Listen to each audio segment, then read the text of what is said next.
오늘의 말씀은 마태복음 26장 69절에서 75절까지 말씀입니다. 베드로가 바깥들에 앉았더니 한 여종이 나와 이르되 너도 갈릴리 사람 예수와 함께 있었도다 하거늘 베드로가 모든 사람 앞에서 부인하여 이르되 나는 내가 무슨 말을 하는지 알지 못하겠노라 하며 앞문까지 나아가니 다른 여종이 그를 보고 거기 있는 사람들에게 말하되 이 사람은 나사렛 예수와 함께 있었도다 하매 베드로가 맹세하고 또 부인하여 이르되 나는 그 사람을 알지 못하노라 하더라. 조금 후에 곁에 섰던 사람들이 나와 베드로에게 이르되 너도 진실로 그 도당이라 내 말소리가 너를 표명한다 하거늘 그가 저주하며 맹세하여 이르되 나는 그 사람을 알지 못하노라 하니 곧 닭이 울더라. 이에 베드로가 예수의 말씀에 닭 울기 전에 내가 3번 나를 부인하리라 하심이 생각나서 밖에 나가서 심히 통곡하니라. 여러분, 어제 우리가 주일 본문이어서 함께 묵상하지는 못했지만 어제 본문에 예수님께서는 군인들에게 잡히셨습니다. 가룟 유다의 배신으로 예수님께서 잡히셨죠. 그런데 그렇게 잡혀가실 때 예수님은 이미 죽으실 것을 다 아셨습니다. 제자 중에 하나가 배신할 것을 아셨고 이제 앞으로 일어날 모든 순환과 고난을 다 아신 거예요.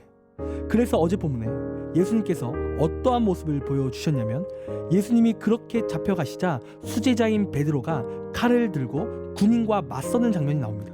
그리고 말고라는 자의 길을 잘랐어요. 그런데 그때 예수님께서는 이러한 행동을 한 베드로를 책망하시면서 이러한 말씀을 하시는 겁니다. 마태복음 26장 53절부터 54절 말씀입니다. 너는 내가 내 아버지께 구하여 지금 12군단 더 되는 천사를 보내시게 할 수 없는 줄로 아느냐. 내가 만일 그렇게 하면 이런 일이 있으리라 한 성경이 어떻게 이루어지겠느냐 하시더라. 여러분, 분명 베드로의 입장에서는 예수님이 잡히시자 제자로서 예수님을 비호하며 예수님이 잡혀가지 못하게 하는 게 맞아요. 여러분, 그런데 이러한 베드로를 예수님께서 어떻게 하셨습니까? 책망하셨다라는 거예요. 그리고 어떠한 말씀하신다고요? 예수님께서는 하나님께 구하여서 12군단보다 더 많은 천사를 보내어 자신을 지켜줄 수 있다라는 말씀을 하시는 거예요. 그런데 예수님께서는 그러한 간구를 지금 하시지 않는다라는 거죠. 그러니까 이 위기를 빠져나갈 힘이 있지만 절대로 이 위기를 빠져나가실 생각이 없다라는 거예요. 왜요? 만약에 그렇게 예수님이 이 위기를 벗어났다면 성경이 어떻게 이루어질 수 있냐라는 거죠. 한마디로 우리의 구원이 완성이 안 된다라는 겁니다. 여러분, 그러니까 예수님이 능력이 있으시고 또 잡으러 온 군인들도 다 이기실 수 있지만 제약된 우리를 구원코자 그러한 능력을 사용하시지 않는다라는 거죠. 여러분, 이러한 말씀을 어제 본문에 예수님께서 베드로에게 하셨습니다. 그런데 오늘 본문을 보면 예수님께서 이제 잡히시고 또 67절 말씀을 보면 사람들이 예수님의 얼굴에 침을 뱉으며 또 주먹으로 치고 뺨을 때리는 장면이 나오는 거예요. 그러니까 분명 예수님께서는 피하실 수 있는데 어제 본문에 이어서 이 장면도 피하실 수 있는데 지금 잡히셔서 고난을 당하시고 계신다는 거예요. 그런데 이러한 장면을 수제자인 베드로가 보게 된 겁니다. 예수님이 사람들에게 모욕당하시는 그러한 장면을 베드로가 보게 된 거예요. 그런데 사람들이 그렇게 예수님의 고난의 장면을 보고 있는 그 베드로를 발견하게 된 거예요. 그리고 이 베드로를 알아본 거죠.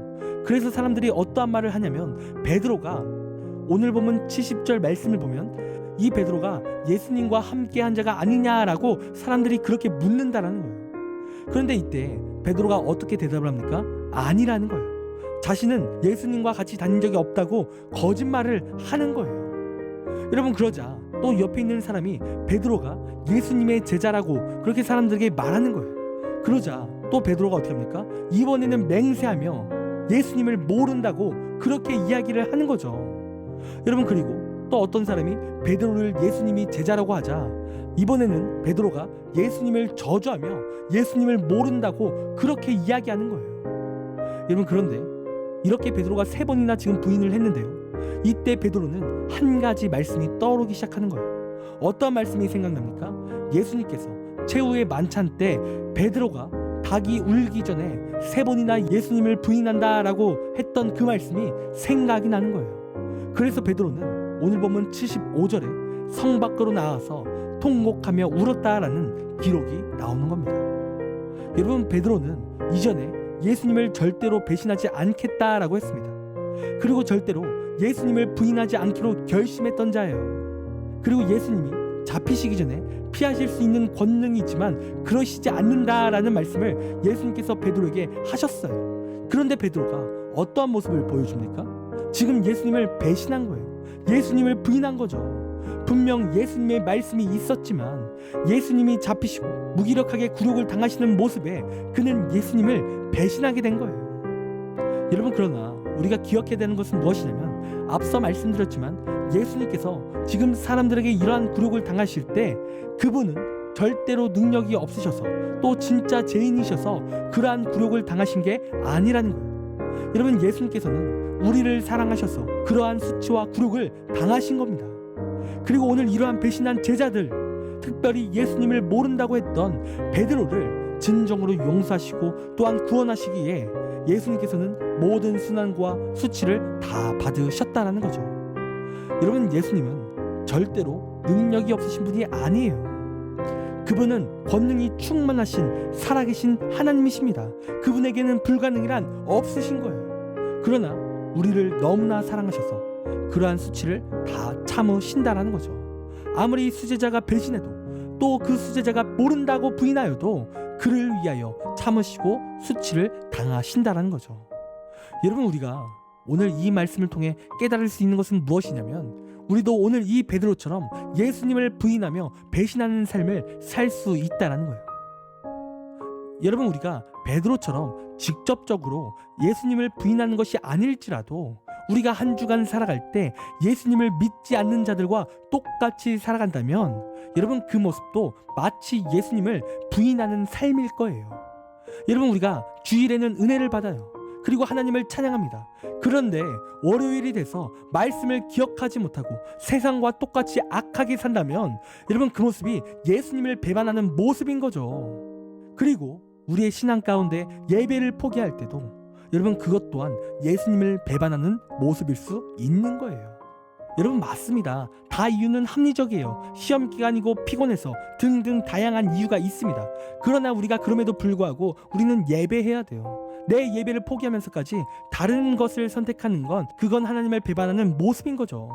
여러분, 그리고 매번 말씀드리지만 우리가 예배를 드릴 때 우리의 예배 시간이 많이 있기 때문에 우리가 진짜 하나님을 예배하는 마음이 있다면 예배를 포기하는 것이 아니라 어떻게든 예배를 드려야죠. 심지어 새벽에 일어나서 하나님을 예배해야 되는 거예요. 그런데 내 삶이 바쁘다라는 핑계로 또 중요하다라는 핑계로 예배를 저버린다면 여러분, 그것은 예수님을 배신하는 그러한 모습인 겁니다. 그리고 계속해서 습관적인 죄 가운데 있는 것도 예수님을 배반하는 그러한 모습인 거예요. 여러분, 이 시간 여러분은 예수님을 잘 믿는 신앙생활 가운데 있으십니까? 아니면 예수님을 부인하며 예수님을 배신하는 그러한 신앙 가운데 있으십니까? 여러분, 이 시간 하나님을 제대로 믿는 우리가 되길 간절히 원합니다. 예수님을 계속해서 부인하는 삶이 아닌 이제 내 죄를 끊고 또 내 예배를 포기하지 않는 진정한 믿음으로 나아가길 원해요. 여러분, 우리 하나님께서는 이렇게 제약된 우리에게 은혜를 주셨습니다. 사랑을 주신 거예요. 그 수치스러운 상황을 우리 때문에 피하시지 않고 다 당하신 겁니다.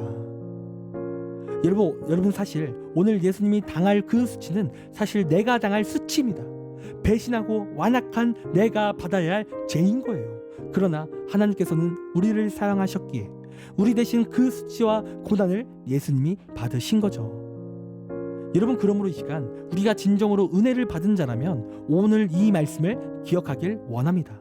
이제는 더 이상 하나님을 배반하는 삶이 아닌 진정으로 하나님을 믿는 삶이 되길 간절히 원해요.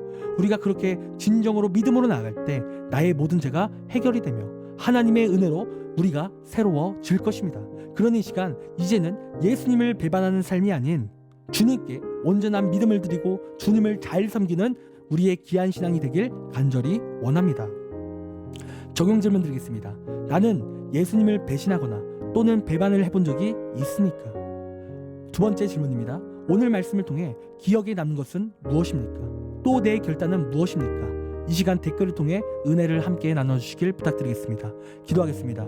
하나님, 우리의 신앙이 받은 은혜를 기억하지 못하고 자꾸 하나님을 배반하는 삶을 삽니까?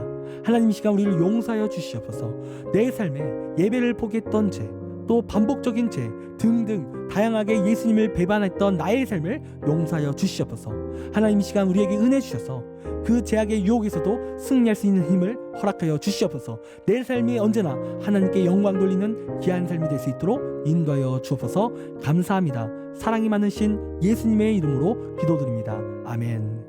이 시간 우리 함께 1분 동안 오늘 말씀을 생각하며 또한 오늘 말씀을 결단하며 함께 기도하기를 원합니다. 기도하겠습니다.